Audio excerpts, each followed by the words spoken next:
absolutely. And then we'll be off for meditation and joys and sorrow, but at the end of that, I'll help with loving kindness. And then when we start the chalice thing, then we've got the rest of it, we're on. Because, we got, why can't we be friends in the hospital? So basically follow you. Yeah, just, So why can't we be friends down here. we'll share the people. Hmm? We'll share the people then. Is that a special meeting? Which? Share No, the- that's after that. That's That's the end. that's the very last one. Where do I come back after time of wonder? You don't have to be there. Looks like after the chalice library. You come back after the offertory. No, you don't even have.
She just rang the bell.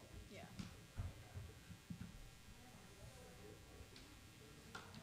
Let me tune my guitar one more time. Because it got cold in here. It did get cold in here. Oh, because Mm-hmm. people are here.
One, two, three, four.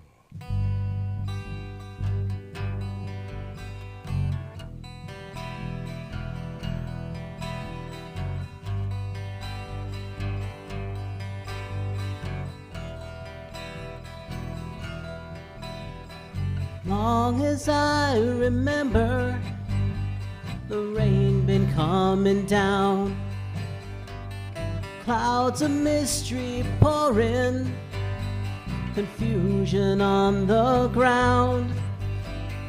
Good men through the ages, trying to find the sun. And I wonder, still I wonder, who'll stop the rain?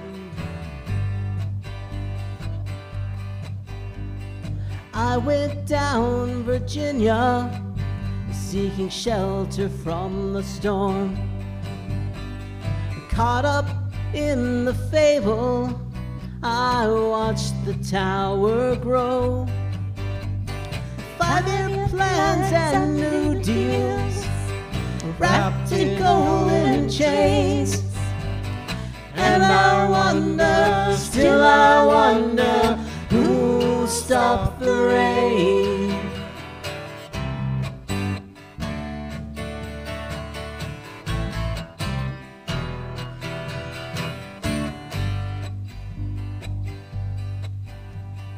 Heard the singers playing, how we cheered for more. The crowd had rushed together, just trying to keep warm. Still the rain kept pouring, falling on my ears. And I wonder, still I wonder, who'll stop the rain?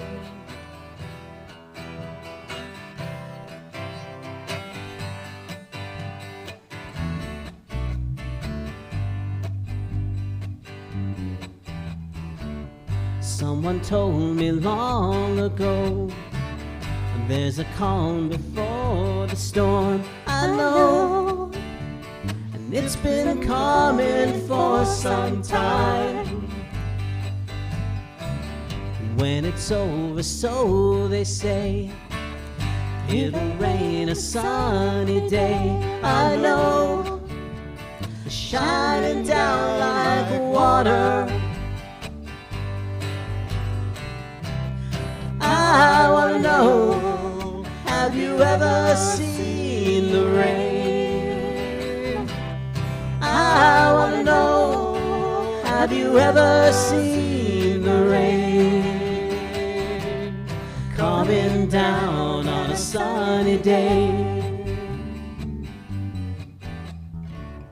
Yesterday and days before, the sun is cold and rain is hard. I know, been that way for all my time. Till forever on it goes, through the circle fast and slow. I know, it can't stop, I wonder.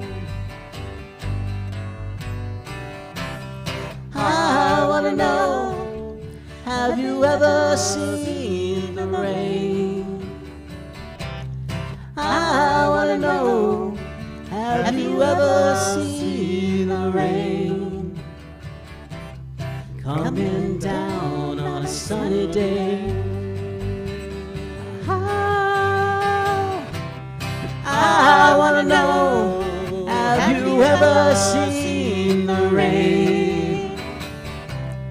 I wanna know, have you ever seen the rain? Coming down on a sunny day.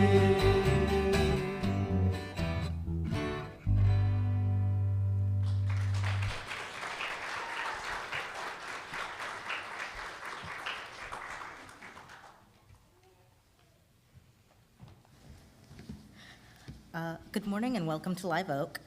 Please rise and body your spirit for our gathering hymn, number 1003, Where Do We Come From?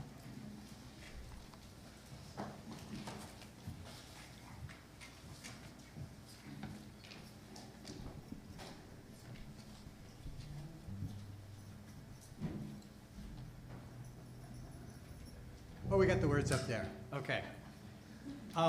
We're going to try and do this where we're going to do each line twice, and then we're going to go back and start the song again.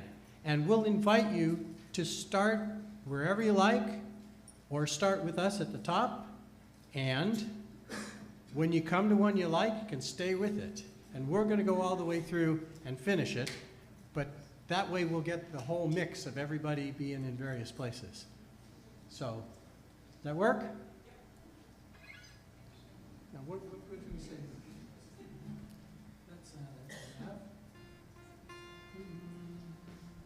So, where do we come from? What are we? Where are we going? Where do we come from? What are we? Where are we going? Where do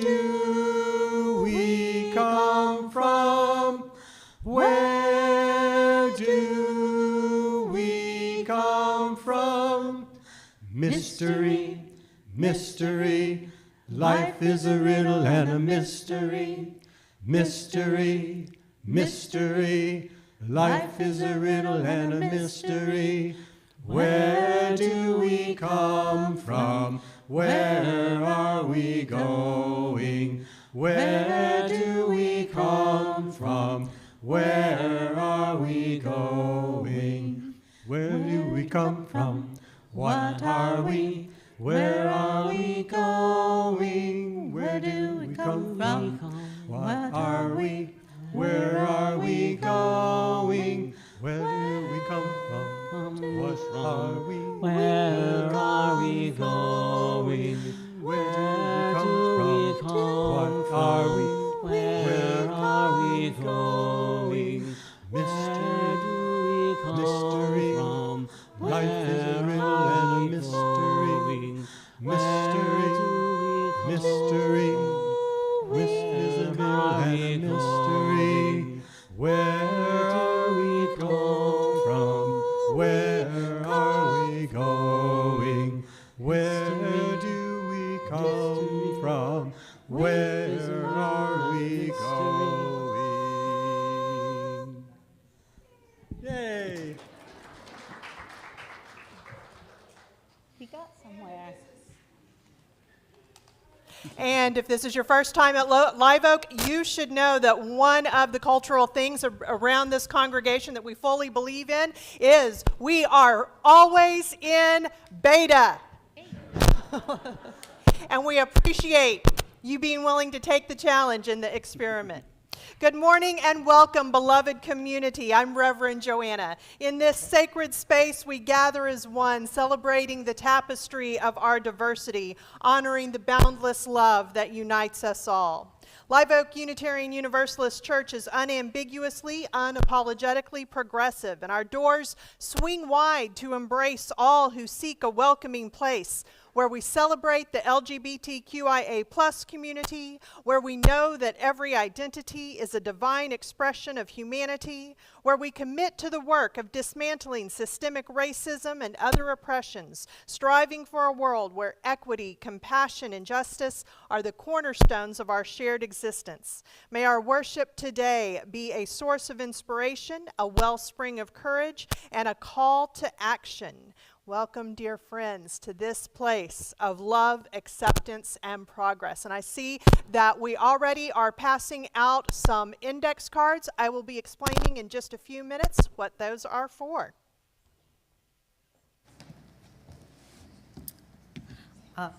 Hello, my name is Nico Davis, and I want to give a special welcome to any visitors we have today, in person or online. If you haven't already, I encourage you to stop by our visitors table at the narthex. And after service, sign up for our weekly newsletter, our weekly email newsletter, so that we can meet you and answer any questions you might have. Unitarian Universalism is a non-creedal faith. There are no doctrines you have to agree with in order to belong. Instead, we're held together by our covenant, our promises to each other in this church and within our religious tradition. Please join me in these words for our historic faith. Love is the spirit of this church, and service is its law. This is our great covenant, to dwell together in kindness, to seek the truth in love, and to help one another.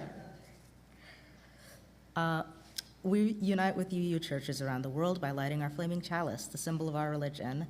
Today, Benson will be lighting our chalice. Woohoo, Benson! Here and at home, we light it today with these words. Oh. Let me pull up my words. Why do we light this chalice? We light this chalice to find inner peace, love for each other, and faith in ourselves. This light of hope as we share this time together.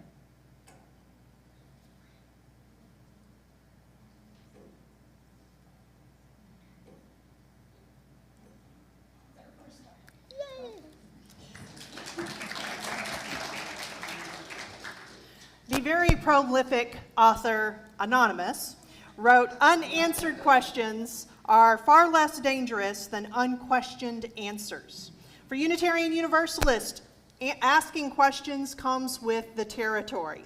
For many of our members, asking questions has been a significant part of our lives. In fact, often in our new member class, someone will tell a story of getting kicked out of a different church, a non-UU church, because they were asking too many questions. In many cases, their questioning is what led them to find our faith. Here, questions are not only welcome, they are celebrated. Our understanding of truth is that it belongs to all of us. There is no one person, no one book, no one authority that has all the answers. A few years ago, there was a slogan floating around our congregations, Unitarian Universalist. We offer questions to your answers. Part of our responsibility for being in this faith community is that we are willing to bring our questions, listen to how others answer, and engage in respectful dialogue about our beliefs. And that is what we're going to be doing today. The Question Box sermon has a long tradition in many UU congregations. And so we've been passing out index cards and pins. If you don't have one, just raise your hand. So I invite you right now to write your question for me. One question per card, please. It can be about Live Oak, or theology, or current events, or Unitarian Universalism, or whatever is in your heart and mind. Like, why does her microphone keep crackling? This is a new one. In the interest of right relationship, please put your name on the card, but don't worry, I'm not going to be announcing who put what question, but especially if I don't have time to answer your question, this will give me a way to be able to get back to you. And the cards are going to be collected at the same time as the offering. I will respond during the sermon time on the fly. It's very exciting, or at least for me, a little nerve-wracking. I'll respond to as many of the questions as time allows, and I reserve the right to use any that I cannot get to in a newsletter column for this next year. So please, I invite your questions.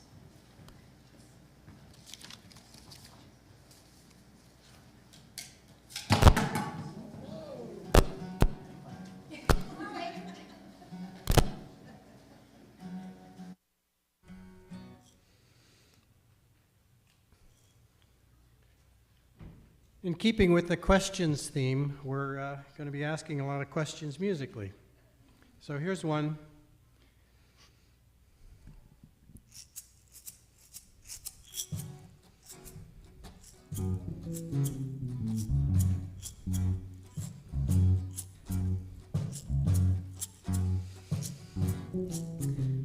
The universe is running away. I heard it on the news just the other day. There's this new stuff called dark energy. We can't measure and we can't see. It's some elementary mystery train that we can't catch. But the heads are in the oven and somebody's about to strike a match.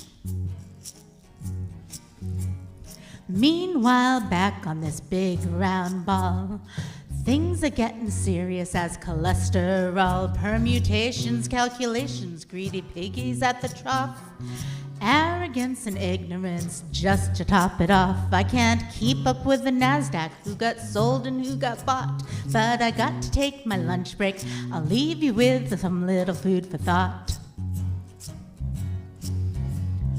Maybe it's all too simple for our big brains to figure it out.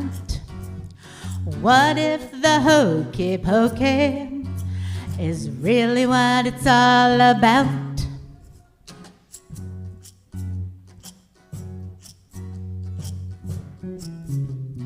What if life is just a big cosmic joke, like spiders in your underwear or olives in your Coke? Life can get as messy as a day-old sticky bun, so I arm myself with punchlines and a giant water gun. They say it's not that simple, but maybe it should be. It's time to change the subject. Could you join me for a cup of herbal tea? Maybe it's all too simple for our big brains to figure it out. What if the hokey pokey is really what it's all about.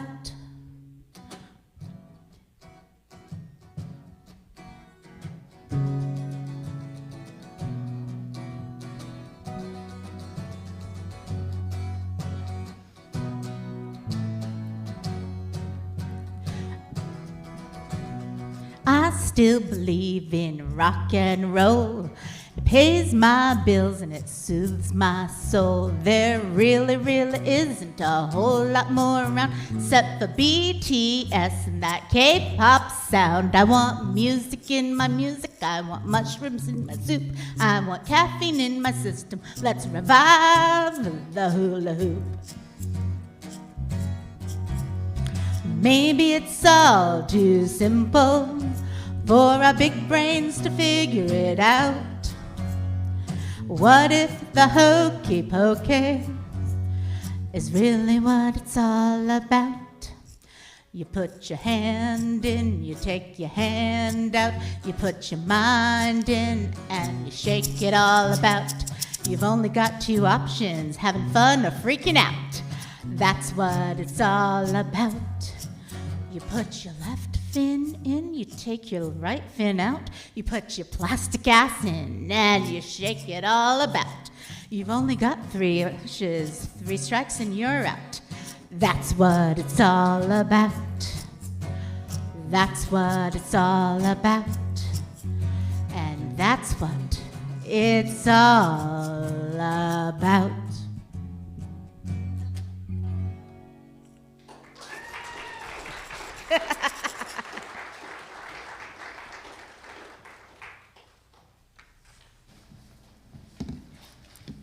In Letters to a Young Poet in 1903, Rainer Maria Rilke wrote, "I would like to beg you, dear sir, as well as I can, to have patience with everything unresolved in your heart, and to try to love the questions themselves as if they were locked rooms or books written in a very foreign language. Don't search for the answers which could not be given to you now, because you would not be able to live with them, and the point is to live everything, because you would not be able to live them, and the point is to live everything. Live the questions now. Perhaps then, someday far in the future, you will gradually, without even noticing it, live your way into the answer." For the past 31 years, Live Oak has been a beacon of acceptance, love, and inclusivity in an area where our values often challenge the status quo. In a world where divisiveness and intolerance seem to grow stronger, we firmly believe in the transformative power of our faith and the positive impact that we are having in our area. We invite you to make a financial contribution to help sustain this church's vital work, knowing that every gift, large and small, is appreciated and carefully used in service to our mission.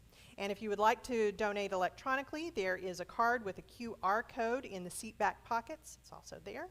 Let this time of offering be a reflection of our shared commitment to making a positive impact on the world and a reminder that our Unitarian Universalist values guide us not only in our beliefs, but also in our actions. And thank you for your presence here today and your contributions to our ongoing journey of building the beloved community here and in our wider parish. And I would also say, as they are passing the baskets, put your questions in those baskets, and then ushers, y'all will bring me the questions as soon as y'all have them sorted.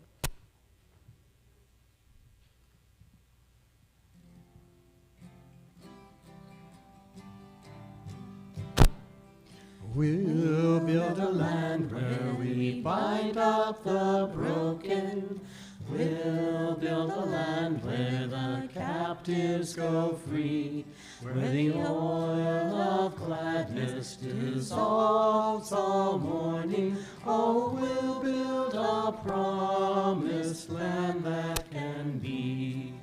Come, build a land where all of the people, anointed by love, may then create peace, where justice shall roll down like waters, and peace like an ever-flowing stream.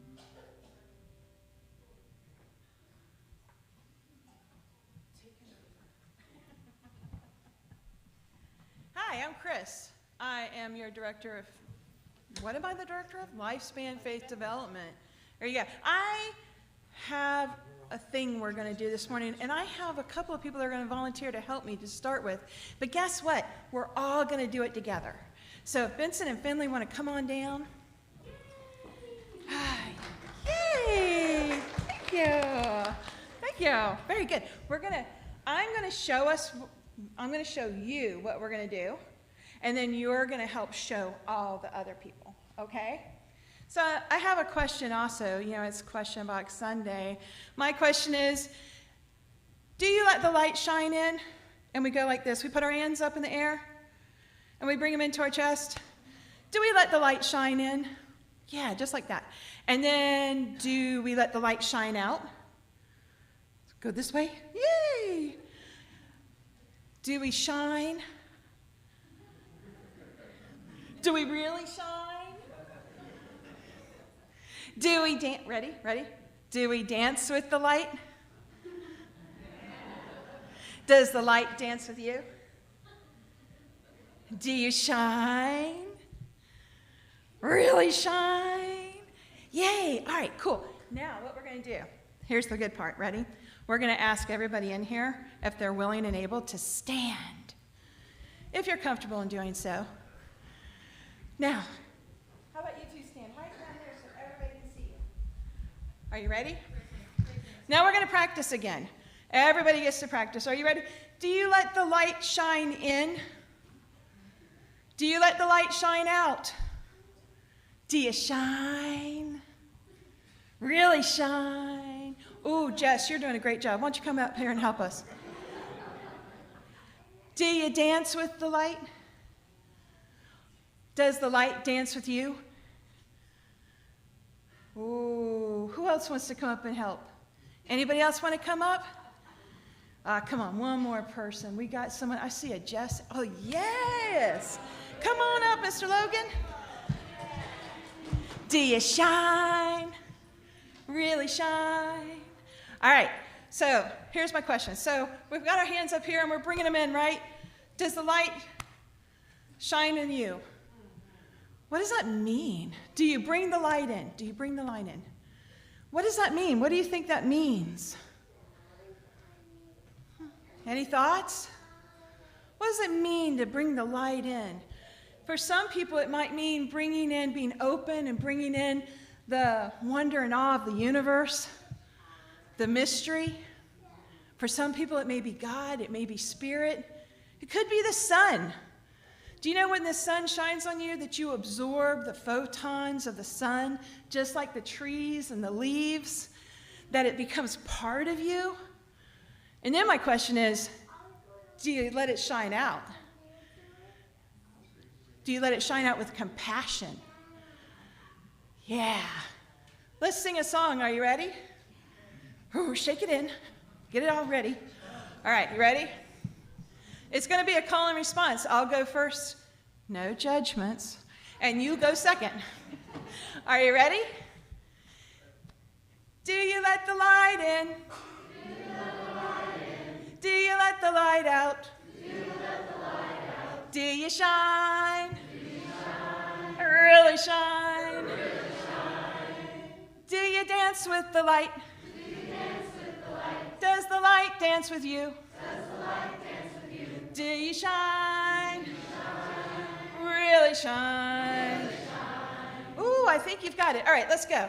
Do, let's see. Now I can't remember the song. Ooh, I love it. Are you ready? Do you let the light shine in? No, not with me, after me. All right. Jeez, you guys are jumping the gun. Are you ready? Are you ready? So we're going to go. Do you let the light shine in? Do you let it shine out? Do you shine? Really shine? Do you dance with the light? Does the light dance with you? Do you shine? Really shine? This little light of mine, I'm gonna let it shine. This little light of mine, I'm gonna let it shine. This little light of mine, I'm gonna let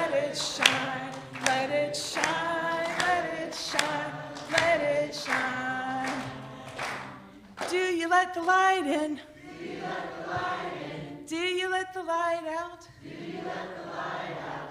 Do you dance with the light? Do you dance with the light? Does the light dance with you? Does the light dance with you? Do you shine? Do you shine? Really shine? Really shine? Really, really shine? Really, really shine? And we shine. Thank you. Thank you to all our helpers. Boy, I can carry it. Just gotta reach over.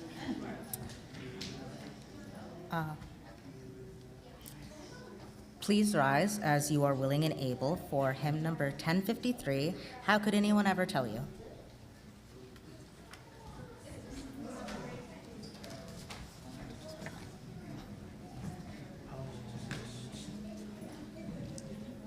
There we go.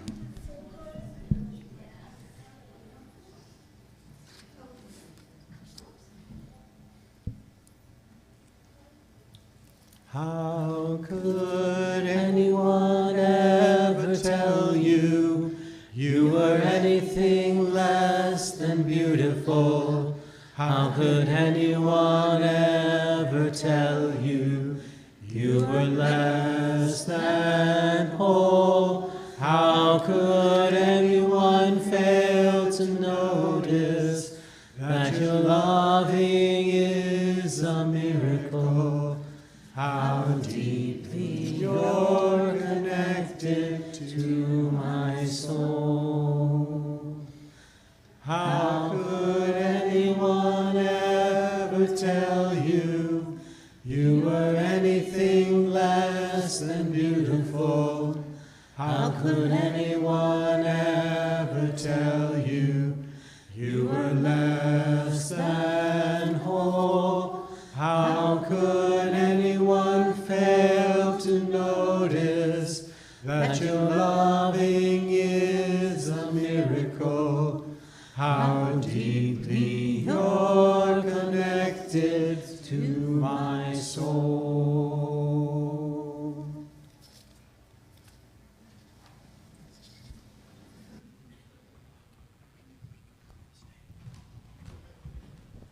Okay.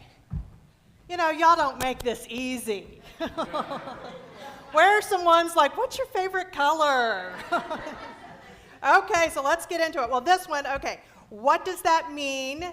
We are in beta. Great questions, especially since we say it all the time. So for the people who are not in the industry of computers, whenever you are coming out with a new program, then that is called, that it's not yet considered to be in its final form, and so it is considered to be in beta. So often, like, I don't know if they still do this, but back in my day, like, they would put programs out on the internet, especially like games and stuff for the people who were really into that. And so you would know that there would be some bugs in it, some mistakes, but by putting it out there, you were opening it up to, this is not the final version, and it can be improved on, and we want all of your ideas. And so, yeah, in this church, we are always in beta. We never get to a point with something where we're like, oh, this is it. This is how we're going to do worship from now on, or this is how we're going to do this from now on. We are always open to improving and experimenting and trying new things, but that does mean a little bit of acceptance that there's going to be some bugs. How do you feel about atheists in the Unitarian Universalist Church? We make them ministers. We make them presidents of our church. We get them to teach religious education to our children.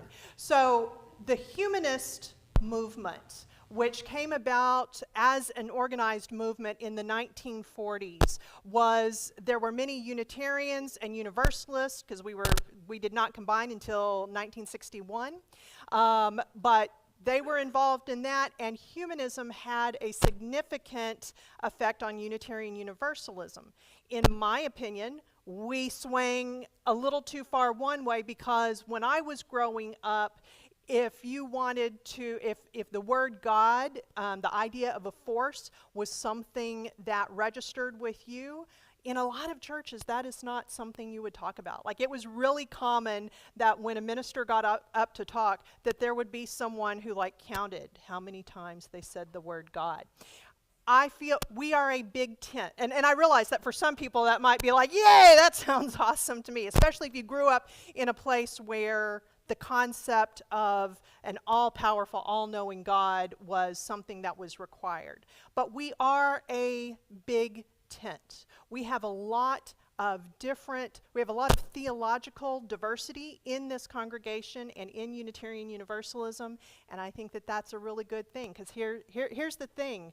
Very few of us remain static our entire lives, and you may go in and out of atheism, of spirituality, and just your understandings of how the world works. So, in keeping with that, let me go to the next question, which is, talk about pluralism from a denominational, congregational, and personal levels. Is there a difference? What does it mean?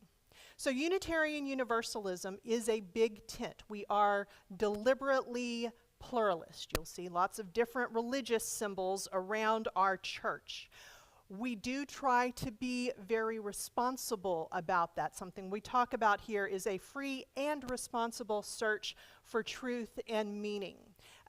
I was raised Unitarian Universalist, so I remember the days in the 70s and 80s that now make many of us cringe, because people weren't talking about misappropriation at that point.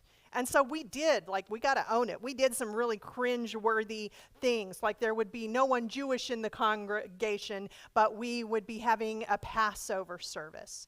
We now have responsibility so that we do not misappropriate. So that's one part of pluralism. But in terms of denominational, congregational, and personal levels, this is a really great point to make.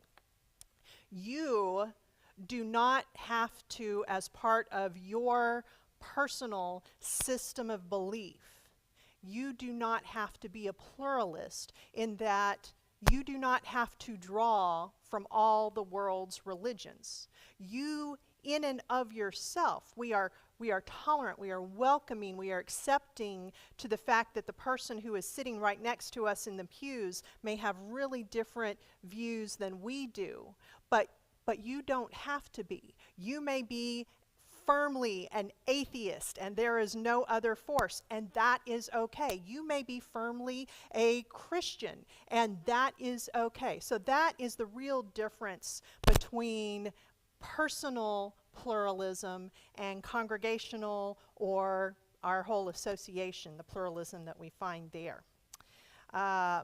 What are some of your favorite pop culture spiritual texts? So, my answer may be a little surprising.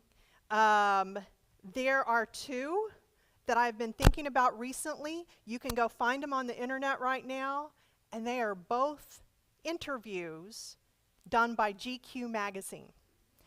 And I think that they are some of the best spiritual writing that I have read in recent years. So one is called Can You Say Hero? It's an article by Tom Janode, and it was back when Fred Rogers was still alive. And in fact, if any of you saw the movie starring Tom Hanks, I believe that all came from this interview. But it is a very deep interview. Tom goes around with Mr. Rogers, like to the gym and home and all these different things, asking him all kinds of questions.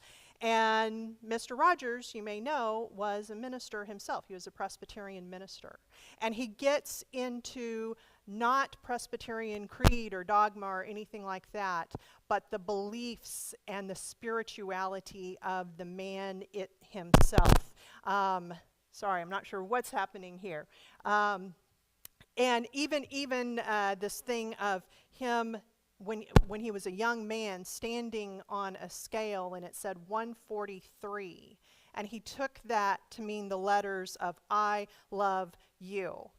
And he worked for the whole rest of his life between his exercise and everything else to keep his weight right at that. Because to him, not for anyone else, but for him, that was a spiritual message. Just one of many interesting things in that article. And then the other one, this one came out more recently, and it's called The Late, Great Stephen Colbert. It is a very long, very deep interview with Stephen Colbert. And a lot of it is about his fame and, you know, stuff like that, but it gets into his spirituality. And it gets into the fact that he lost his father and several siblings when he was young in an airplane accident. And so, and his other siblings were much older, and so for quite a significant amount of time, his mother was his family, and they had a very close relationship because of that. And in the interview, he says this thing that has so stuck with me. I don't agree with it for me, but it's close enough that I keep coming back to it. He says he had the realization of, I love what I most wish hadn't happened.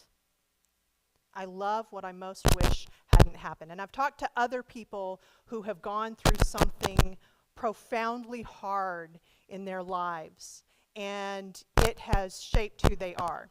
Let's see. Let's try this. Go ahead and turn me off. Okay, there. Good. Hopefully this won't crackle. We'll see if I can do this one-handed. Okay, so those are two of my favorite pop culture spiritual references. And let's see. Okay, go personal here. What drew you into the field of ministry? And then I got a similar question about specifically in Unitarian Universalism. So I have been a Unitarian Universalist my entire life. And that doesn't mean that I have been static, because within that, because I was raised to be a spiritual explorer. That's what we do with our children. And so during the life that I have had thus far, I have been Christian, I have been atheist, I have been pagan. I explained to the kids one time, you know those Russian dolls where there's all the, I never stopped being any of those. All of those are still in me. So I am a Unitarian Universalist. I couldn't be anything else. Although it was, when you are studying to be a UU minister, you have to go through this intensive sort of personality career testing. And the person who was interviewing me, they want to see if they want to test your readiness for ministry. And the person who was, the psychiatrist who was working with me was not a UU. And at some point I was explaining something like, and then I heard God. Of course, I don't mean like God from the sky. I mean like that, and I go into that whole thing that we UUs do. And she goes, you keep doing that. You keep having to explain away, whenever you say God or love or things like that. Why do you do that? And I said, well, I'm a UU, and because we are so different, whenever we use certain terms like that, we need to kind of explain what we do or don't mean from that. And she said, does that get exhausting? Like, you could be something else. And it was just one of those crystal clear moments where I was like, no. Yes, it gets exhausting sometimes, but that is my work to do. I couldn't be anything else. Many of you have heard this story about why I went into ministry. For me, it was a burning bush, road of Damascus moment. In 2004, I was at our General Assembly. I was a webmaster there. I had been sent there to be a webmaster and to be a great lay leader, because I was watching. They have this thing, by the way, General Assembly is this week, and it is all online this year. If you would like to attend, let me know, and I'll be sure to pass on the information about that. And the Service of the Living Tradition is where they are noting the people who have gone into ministry, or the people who are retiring from ministry, the people who have died, also the religious educators. And as they were calling the people who were entering ministry, who were being fellowshipped, I could hear that voice say my name. I was sitting at the back all by myself in this auditorium. And I just rolled my eyes. I had 3 little kids. That was just a ridiculous idea. And this voice inside said, why don't you just say yes out loud? Just to see, no commitment, just to see how it feels. And feeling absolutely ridiculous, sitting at the back in the dark of this auditorium, rolling my eyes, I said yes. And tears started rolling down my face. And that night I called my spouse and said, I think I want to be a minister. I think I want to go to seminary. And he said, of course you do. The people who love us see it before we do. So that is I was in seminary 2 months later. What is a suggested way to positively engage with people who are sliding in toward authoritarianism? Anyone want to answer that? Since 2016, this has been something that I have been questioning and talking about, that all of us, this has been like a constant conversation we have been having since 2016. And I still don't know the answer, but I do know this. We have to avoid contempt, and that is so incredibly hard. Contempt is the thing, if you talk to any marriage counselors, they can tell you that within 5 minutes, they will know if that couple has any chance of making it or not. And it's not because of arguing, it's not because of hate, it's not even because of major issues, money issues or infidelity. It's, do they treat each other with contempt? It is almost impossible to come back from that. And I really worry about our country, because I feel like we are treating each other with contempt, and I don't know how to come back from that. So for me, that is kind of my starting point right there. Depending on the situation, I may try and find common ground with the other person. I do think that there is something about the idea of, is it better to be an ally versus look like an ally? Because sometimes you may not look like an ally if you're trying to build common cause with this person, but you do stand the chance of moving them a little bit. And then in other situations, that's not possible, because there are other people watching, and in order to make them know that you are someone they can depend on, you have to cut ties with this other person. But for me, what I constantly come back to is, and how do I do that without contempt? And I'm pretty sure that when I manage to do that, I'm also damaging myself less.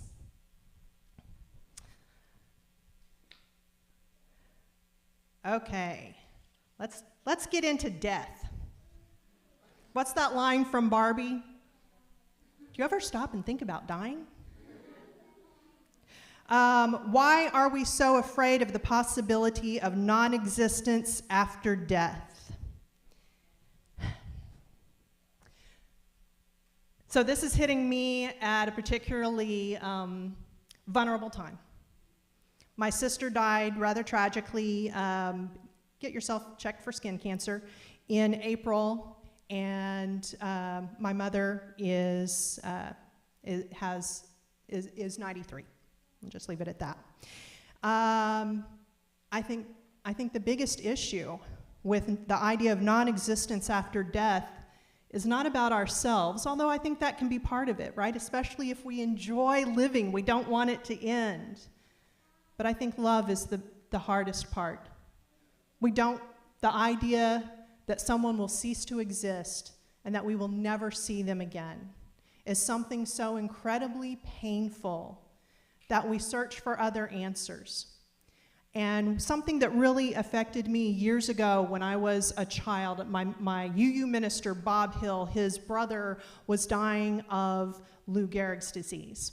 And Bob was very humanist, very atheist. He said, but right now, It brings me comfort to think that I will see him again. And it is okay to hold on to that belief right now simply because of the comfort it gives me.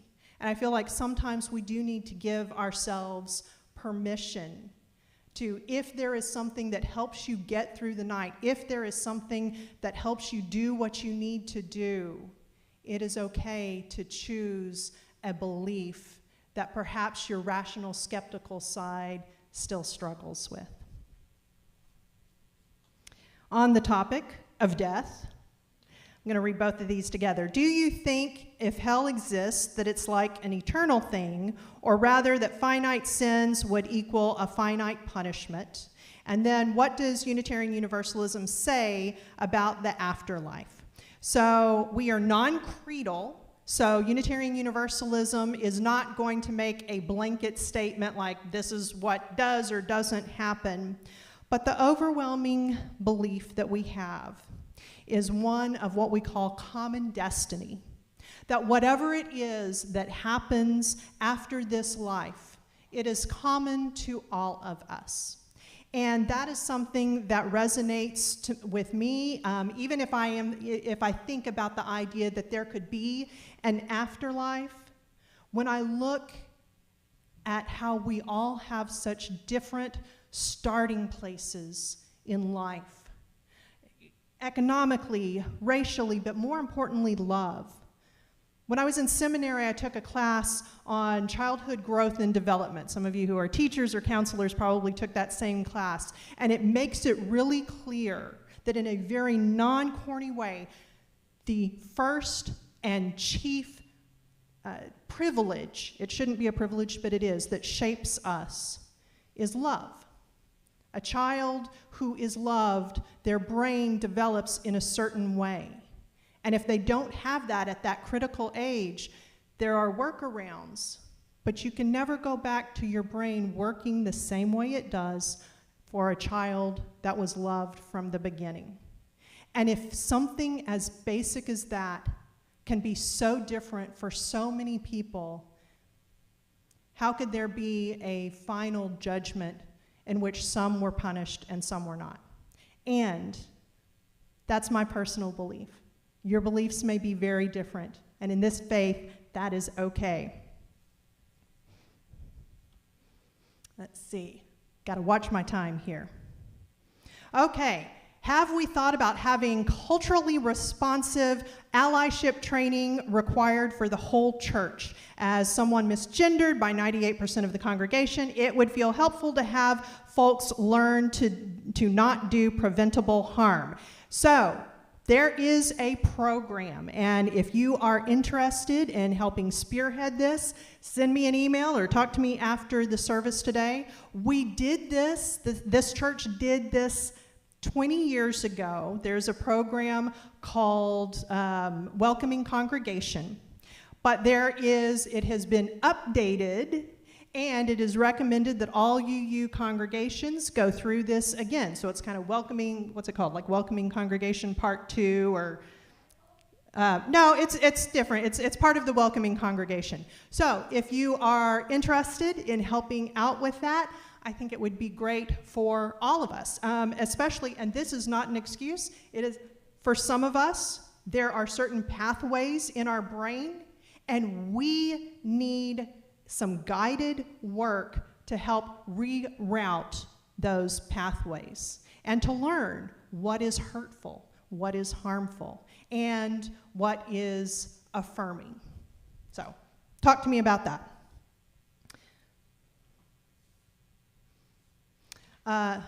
Pertinent for today, what do I do with my child for Father's Day if he has no father? So some of you may have noticed Mother's Day and Father's Day, I don't do themes that are oriented around those. I did it one time.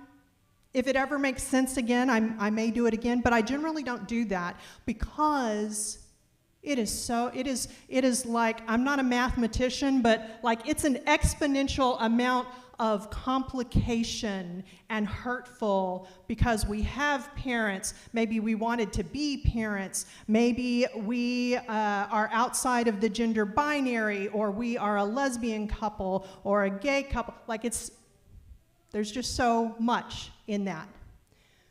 For you personally, when you come up to this is not, I will say, this is something that is outside of my lived experience. I'm bisexual, but I am married to a person of the opposite gender. And so this is not something that I can claim to say, well, this is what I did. I will say, being in a community that affirms all types of families is something so important. I think that a big part of this is just talking openly and honestly, and more importantly, asking the question, and asking, our children are brilliant, asking your child, what is it that you think about this? And their answer may surprise you. Here's a quick one. Are we going to have another Pride Festival? So last year, we hosted the Leander and Cedar Park Pride Festivals, but we did not run it. There are actually organizations for both of those entities, and this year they're doing something kind of different, but there are different little things we're going to be hosting, including Leander Pride has a special program for LGBTQ youth, and we are going to be letting them use our library, and we'll be promoting that. But I absolutely hope that we will again, because that was a lot of fun. Another quick one, who really said we need not think alike to love alike? Because often in Unitarian Universalism, we have claimed that it was Francis David, one of our Transylvanian Unitarians. Nope, it was actually the Methodist and Wesley. It has been credited back to him. But it's a great thing to say. Let's continue to say it, no matter who said it.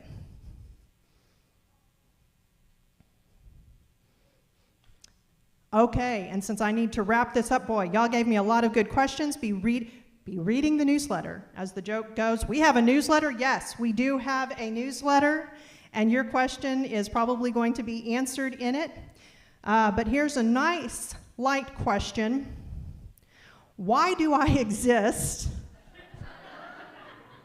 Or, what is the meaning of my life?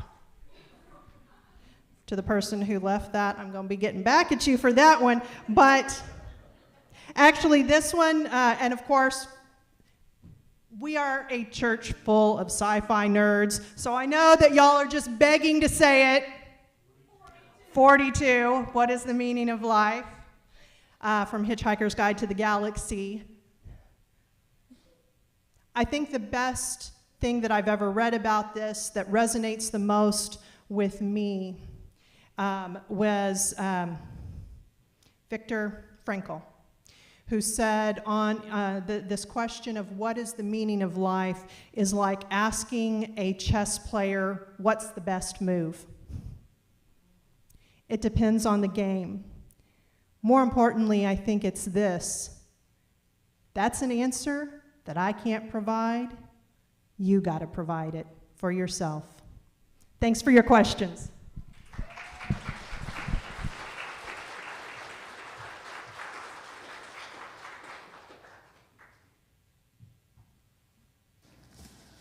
And now, I invite you to join me in a time of reflection in word and in silence. And feel free to close your eyes if that helps you to go inward. And these words are by Paul Stephen Dodenhoff. The freedom to doubt, to question, to be content to live in mystery is central to the liberal religious tradition. Like the process of evolution itself, the path that we follow, our practice, is not easy or simple. It isn't without its dead ends or its disappointments. It doesn't guarantee that all of our conclusions will be final or that we will ever find an answer to all of our questions. But also, like the process of evolution, it is filled with great expressions of beauty and awe that are sometimes born of great struggle and at other times come as unexpected grace. Let's hold that for a moment together in sacred stillness.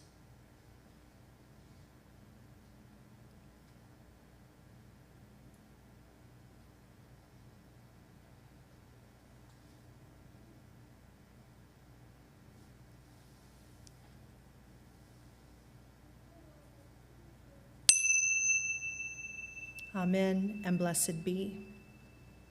And would you please join me in singing? When I breathe in peace. When I breathe out love. When I breathe in peace. When I breathe out love.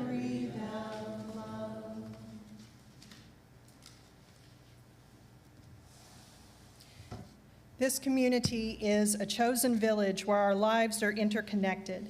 And part of the tapestry of this communal journey is sharing the significant milestones, joys, and sorrows in our lives and witnessing the diversity that we hold.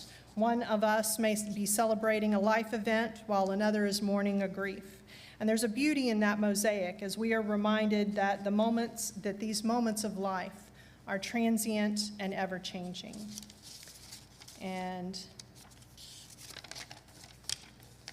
today, Linda McCullough shares, cucumbers are in the fellowship hall. Take them away, please. Not quite sure whether that is a joy or a concern. I guess it depends on whether you're giving or taking. And Bill Dower shares, giving thanks for the generous donation of time and talent by my musical friends.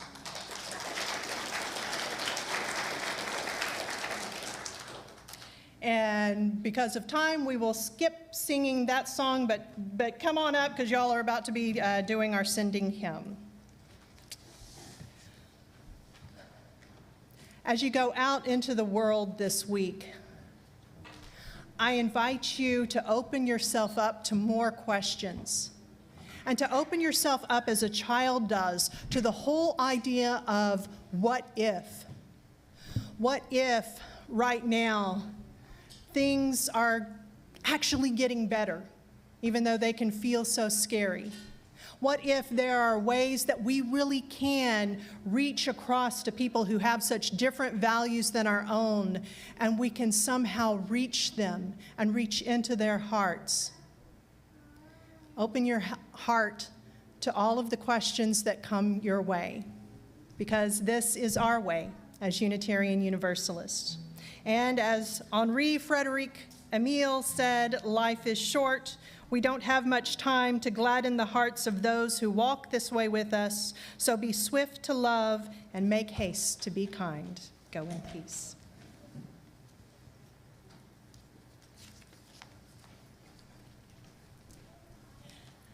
I'd like to invite you today to stay after the service and engage in our Faith Development Hour.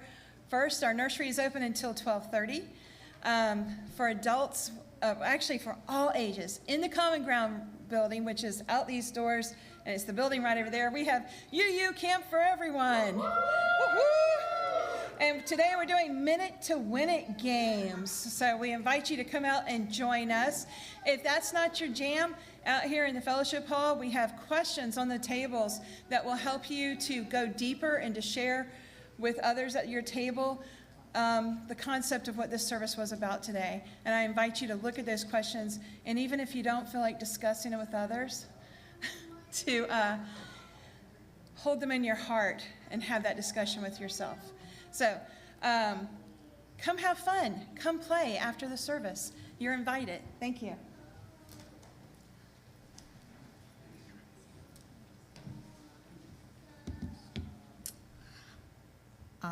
Please join me in Yeah. Yes, me. Please join me in extinguishing our chalice. Oh, wait, we were gonna do, a hymn here, the Why Can't We Be Friends, I think. Is that before or after the challenge? Oh, I thought Yeah, it was we have a after. hymn, Oh, I'm right? so sorry. No, good, we're good. Ignore me, guys. Can we pull up Why Can't We Be Friends? We were gonna ask you this question.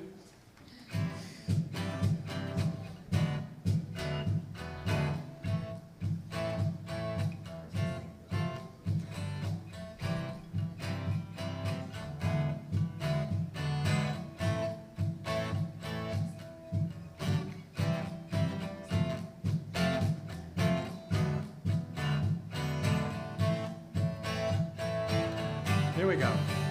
Why can't we be friends? Why can't we be friends? Why can't we be friends? Why can't we be friends? I seen you round for a long, long time, yeah.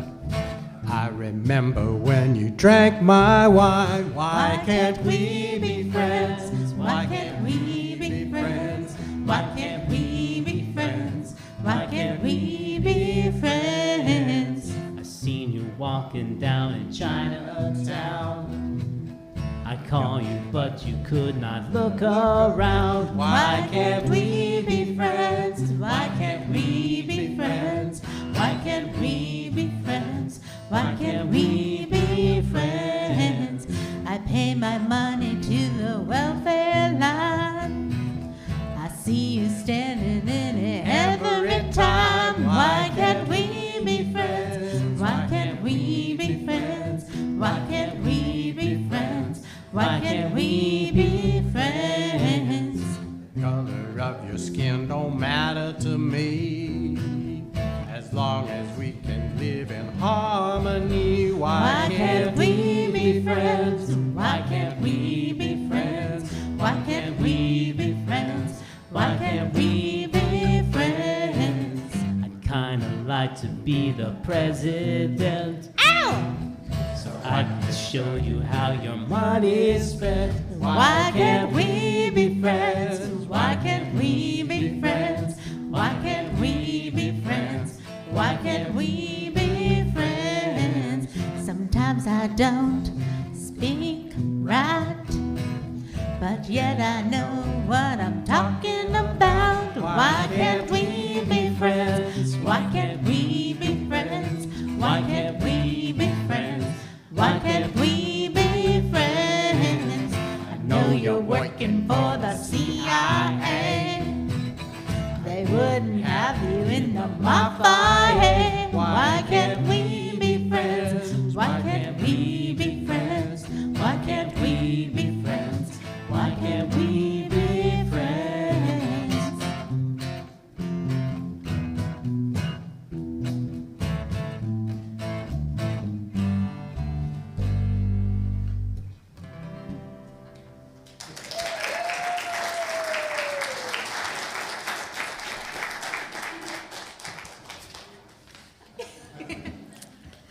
Please join me in extinguishing our chalice with these words, but, oh.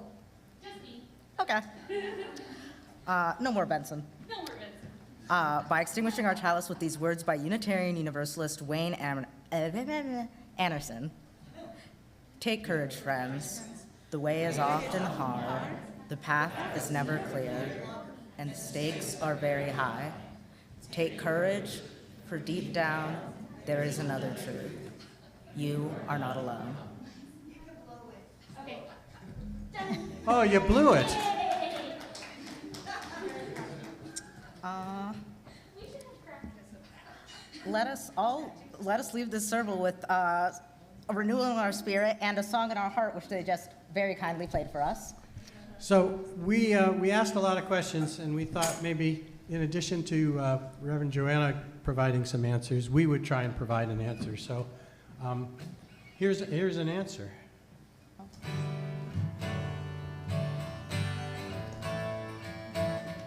You can play the game, you can act out the part, but you know it wasn't written for you. But tell me, how can you stand there with your broken heart, ashamed of playing the fool? One thing can lead to another, it doesn't take any sacrifice. Oh, father and mother, sister and brother, if it feels nice, don't think twice. Just shower the people you love with love. Show them the way that you feel. Things are gonna work out fine if you only will. Shower the people you love with love. Show them the way that you feel. Things are gonna work out fine if you only will. You can run, but you cannot hide. Well, this is widely known. What do you plan to do with your foolish pride when you're all by yourself alone? Once you tell somebody the way that you feel, you can feel it beginning to ease. I think it's true what they say about the squeaky wheel. That's the one that always gets in the grease. Shower the people you love with love. Show them the way that you feel. Things are gonna be just fine if you only will. Shower the people you love with love. Show them the way that you feel. Things are gonna be much better if you only will. Shower the people you love with love. Show them the way that you feel. Shower the people you love with love. Show them the way that you feel.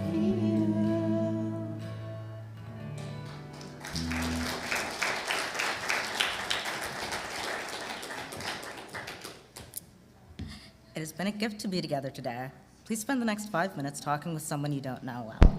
Members, please be sure to introduce yourself to any first-time visitors we have. They're the ones with the handwritten name tags.